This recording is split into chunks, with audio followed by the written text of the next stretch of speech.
1997년 여름, 땀을 흘리며 열심히 편지를 쓰는 한 남자가 있다. 그는 편지의 마지막 부분에 항상 가짜 이름과 주소를 적었다. 이 편지들의 도착지는 주일대사관, 법원, 관공서 등의 공공기관들이었다. 그 편지들 중 하나의 내용은 다음과 같다. 일본 대부분의 사람들은 지저분한 자들입니다. 이 지저분한 자들은 가부키초에서 인간이 아니어도, 동물이 아니어도, 생물이 아니어도, 존재하지 않게 되어도 강간을 계속하고 폭행을 저지릅니다. 존재, 물질, 생물, 동물이 가진 근본적인 권리, 그리고 기본적 인권을 박탈하는 능력을 개인이 가져야 합니다. 이 지저분한 자들로부터 그것들을 박탈할 필요가 있습니다. 전 세계에서 볼 수 있는 타고난 정신장애인, 기형아인 분들은 모두 가부키초에서 만나 환자가 되었습니다. 그래서 저는 일본에서 태어나기로 했습니다. 나와 친분이 있다는 이유로 이 지저분한 자들은 한 여성을 전 세계 사람들과 내 눈앞에서 강간하려 합니다. 유엔 사무총장에게 이 편지를 전해주세요. 그는 이러한 형식의 의미를 알 수 없는 궤편지를 수십 통씩 공공기관에 보내는 기행을 저질렀고, 이렇게 보낸 편지들은 100통이 넘었다고 한다. 그리고 몇 년 후 그는 묻지마 살인범으로 일본을 떠들썩하게 만든다. 그의 이름은 조타 히로시. 1975년 오카야마현 쿠라시키시에서 태어났다. 아버지는 솜씨 좋은 목수였고 어머니는 재봉틀 일을 하였다. 그는 얌전하고 문제를 일으키지 않는 평범한 아이였다.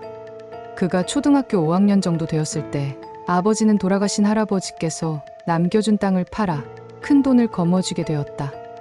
가족들은 부자가 되었다고 기뻐하였지만 정작 이 돈이 그들의 삶에 어떠한 영향을 미칠지는 아무도 몰랐다. 돈에 대한 여유가 생기자 그의 아버지는 곧장 몸이 좋지 않다는 핑계로 일을 그만두었고 더 이상 돈을 벌 생각을 하지 않았다. 어머니 또한 직업을 보험 판매원으로 바꾸고 값비싼 옷을 걸치며 친구들과 외출하는 일이 잦아졌다. 이러한 환경 속에서도 조타는 열심히 공부를 하여 반에서 우수한 성적을 거두었고 명문고에 입학하게 된다. 하지만 그가 고등학생이 되었을 때 가정 문제는 더 심각해졌다. 어머니는 일을 하며 틈틈이 파친코를 하였고 나중에는 아버지까지 합류하여 경륜, 경정 같은 다른 도박에도 손을 대었다. 부모님의 도박 중독은 날로 심해졌고 빚은 점점 쌓여 조타가 고교 2학년 때 그 액수는 5천만 엔에 달했다고 한다. 거액의 빚을 지는 바람에 부모님은 빚쟁이들을 피해 집을 비우는 일이 잦았고 조타는 생활비를 벌기 위해 학교를 가지 않고 낮부터 아르바이트에 전념하게 된다. 열심히 공부하고 노력하면 보답을 받을 것이라고 믿었지만 결국 고등학교 2학년 때 어쩔 수 없이 자퇴를 하였다. 그 이후 조타는 부모님과 만나지 않았다고 한다. 그리고 1994년에 집을 나와 히로시마현 후쿠야마시에서 혼자 자취를 하고 있는 형의 집에 얹혀 살면서 파친코 점원 일을 시작했다. 파친코 일은 생각보다 쉽지 않았다. 2달 만에 그만두고 청소부 일을 시작했지만 그 일도 오래가지 못했다. 이후에는 도장회사, 조명기구 공장, 자동차 부품 공장 등 각지에서 일자리를 전전했다. 이 당시 그는 초등학교 시절 동창생이었던 한 여성을 마음에 두고 있었다. 그러나 안타깝게도 일방적인 그의 짝사랑이었으며 결국 그녀에게 집요하게 대시를 하고 스토커같이 매달렸다고 한다. 또한 1996년에는 칼을 휴대했다는 혐의로 벌금형에 처하기도 하였다. 그해 11월 조타는 제대로 된 직장을 찾기 위해 도쿄로 상경했지만 변변한 일자리를 구하지 못했다. 그는 이 시기 동안 힘든 마음을 달래기 위해 교회를 다니면서 기독교와 미국에 대해 이상한 친밀감을 갖게 된다. 1997년 조타는 간신히 세타가야구의 신문 판매점에서 일자리를 구했지만 삶에 대한 고통은 더 커져갔다. 처음에 말했던 의미를 알 수 없는 궤편지들은 이 시기에 쓰여졌다. 그는 또한 이상한 생각을 가지고 있었다. 자기 스스로를 노력하는 사람이라 정의했고 노력하지 않는 게으른 사람들의 기준을 자기 마음대로 정하여 그들을 경멸하기 시작했다. 그리고 지나가다가 행복한 사람을 보면 속으로 도대체 저놈들은 무슨 노력을 했길래 저렇게 행복하게 사는 걸까라고 항상 불만을 표현했다고 한다. 일본에서의 삶의 의미를 찾을 수 없었던 조타는 1998년 6월 새로운 삶을 찾기 위해 단돈 200달러를 가지고 미국으로 떠난다. 그러나 아는 사람도 없고 말도 통하지 않는 미국 땅에서 그가 제대로 된 일자리를 구할 수 있을 리가 만무했다. 다행히도 대사관의 소개로 현지 기독교 목사에게 사정을 이야기하고 교회 일을 도와주는 대가로 그곳에서 머물 수 있게 되었다. 새로운 삶을 위해 열심히 일하며 안정을 찾았지만 얼마 지나지 않아 비자가 만료되어 일본으로 다시 귀국할 수밖에 없었다. 그리고는 일본에 오자마자 그는 여권을 찢어버렸다. 미국에서 돌아온 지 7개월이 지난 1999년 4월 그는 마음을 다잡고 아다치고의 요미우리 신문 대리점에서 신문 배달 일을 시작하였다. 부정적인 생각을 되도록 하지 않고 안정된 삶을 찾기 위해 노력했다. 처음 4개월 동안 상사로부터 괜찮은 평가를 받으며 적응을 잘하는 듯하였다. 하지만 며칠 후 처음으로 조간 배달 시간에 지각하는 일이 벌어졌다. 점장은 조타에게 서로 연락할 일이 자주 있으니 개인 휴대폰을 사라고 권유하였고 그렇게 그는 생애 첫 자신의 휴대폰을 구입하게 된다. 하지만 이 작은 휴대폰 하나가 사건의 발단이 될 줄은 그 누구도 알지 못했다. 사건 발생 일주일 전 그의 직장 동료인 A는 호들갑을 떨며 조타에게 번호 좀 알려달라고 졸라댔다. 그러나 A는 조타가 극혐하는 노력하지 않는 게으른 사람의 표준이었다. 그는 A에게 번호를 주긴 했지만 극혐하는 상대가 그것을 물어본다는 이유만으로 분노를 품기 시작했다. 그날 밤 그의 전화가 울려서 받았는데 상대방이 바로 끊어버렸고 그는 이것을 장난 전화라고 생각했다.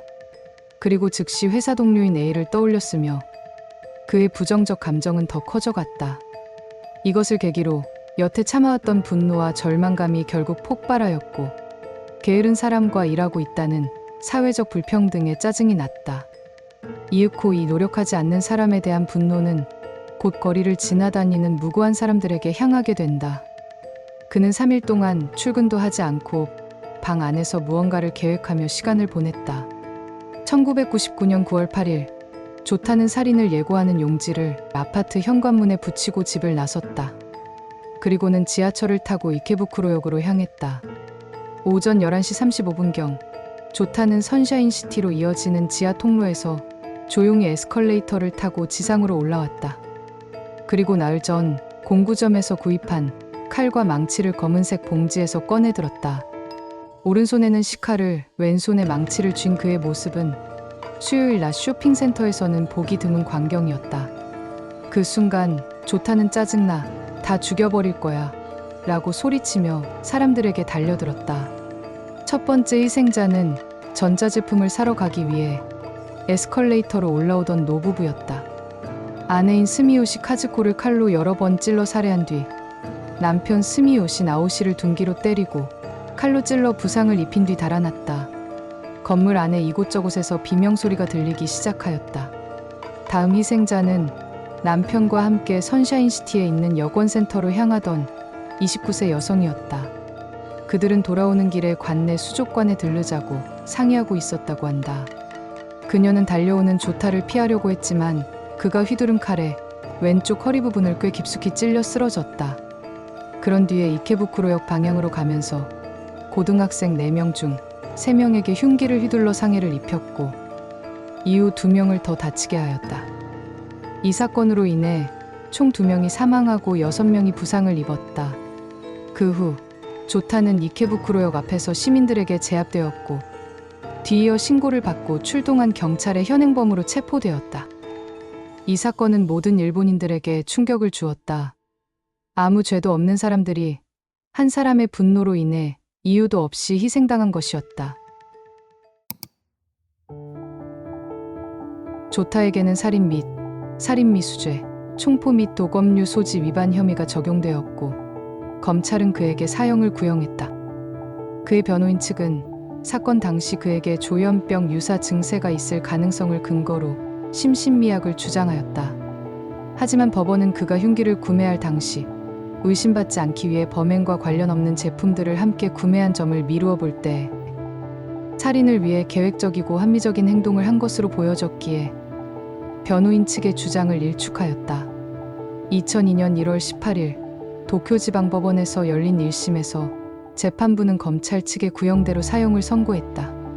조타는 판결에 불복하여 항소했으나 기각되었고 이에 재차 최고재판소에 상고했다. 상고 당시 조타의 변호인 측에서는 그의 심신미약을 다시 한번 주장하였고 사형제도가 위헌이라는 취지의 주장도 덧붙였다. 하지만 최고재판소는 상고를 재차 기각함으로써 사형이 확정되었고 2023년 현재 그는 사형수 신분으로 교도소에 수감되어 있는 중이다.